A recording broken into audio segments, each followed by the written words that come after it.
বিল্লাল ভাইয়ের কথাটা শুনেন।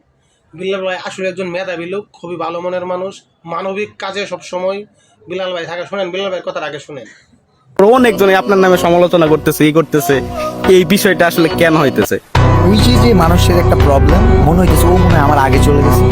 আমি কিন্তু কখনো ওরে কম্পেয়ার করি না। এইটাই মানে আমার কেউ- কম্পেয়ার আমি, বাট কেউ কারোর ভালো চায় না। না না, সে সামহাও মনে করতেছে যে এই কি আমার উপরে চলে সে তো গেছে, আমার উপরে চলে যাচ্ছে। কিন্তু ও জানে না ওর নিচেও কখনো ছিলাম না, ওর উপরেও কখনো যাব না।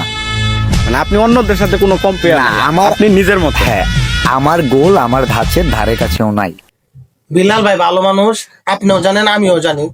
কিন্তু বিল্লাল ভাই একটা বই 1,000 টাকা বিক্রি করতেছে, আপনি কিনতে যান কেন? আপনাকে তো বলে নাই বই কিনতে হবে আপনার। আপনি গিয়া কেন কিনেন?